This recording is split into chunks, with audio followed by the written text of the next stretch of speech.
Bharatiya Janata party यानी कि BJP की राष्ट्रीय उपाध्यक्ष और पूर्व केंद्रीय मंत्री उमा भारती ने दावा किया है कि मध्य प्रदेश में इस समय कांग्रेस समाप्त हो गई है। ऐसी स्थिति में वहां होने वाले विधानसभा के उपचुनाव में बीजेपी सभी सीटों पर भारी मतों से विजय हासिल करेगी।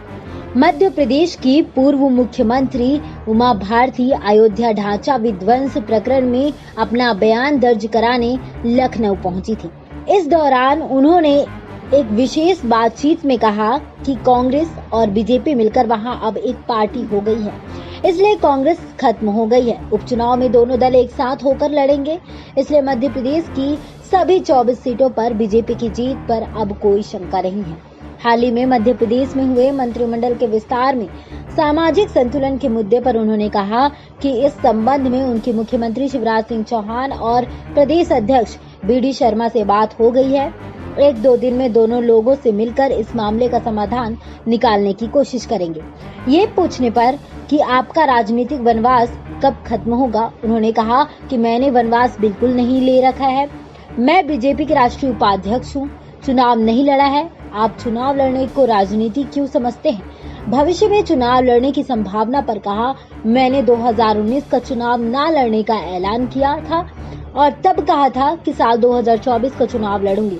ये नहीं कहा था कि अब चुनाव नहीं लड़ूंगी। वही जब सवाल किया गया कि राम जन्मभूमि आंदोलन में आप और साध्वी रितंभरा आदि काफी बड़ी भूमिका में रहे हैं, अब जब राम जन्मभूमि ट्रस्ट बना तो क्या उसमें महिलाओं की भागीदारी नहीं होनी चाहिए?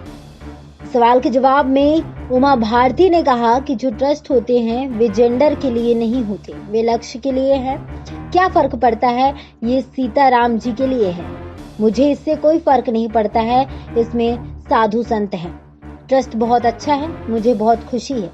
महिला पुरुष रखे जाने के लिए ट्रस्ट बनाने वाले से पूछा जाए, मेरी तरफ से कोई दिक्कत नहीं है, मैं बहुत खुश हूँ। ज्योतिरादित्य सिंधिया के आने के बाद मध्य प्रदेश की राजनीति में क्या बदलाव देख रही हैं आप? जब ये सवाल पूछा गया तो ये पूछने पर वरिष्ठ बीजेपी नेता ने कहा कि उनके आने से कोई बदलाव नहीं हुआ है, हमको पहले ही बहुमत है। ज्योतिरादित्य सिंधिया के आने से यही फर्क पड़ा है कि कांग्रेस खत्म हो गई, वहाँ कांग्रेस को फर्क पड़ा है। ये पूछने पर कि आपका राजनीतिक अनुभव काफी है, क्या अभी मध्य प्रदेश के लोग आपसे सलाह लेते हैं? उन्होंने कहा कि वहाँ के लोग राजनीतिक सलाह लेते हैं, हालांकि सलाह की उम्र में अभी आई नहीं हूँ क्योंकि शिवराज से भी छोटी हूँ, लेकिन वो सलाह लेने आते हैं मेरे पास, मुझसे पूछते हैं। इस सवाल पर कि बीजेपी शासित राज्यों के मुख्यमंत्रियों में आपकी नजर में सर्वोत्तम कौन है, उन्होंने कहा, भैया तुम झगड़ा करवाओगी क्या? हम नहीं बताएंगे, यही जवाब है। SPN 9 न्यूज रूम से श्रुति की रिपोर्ट।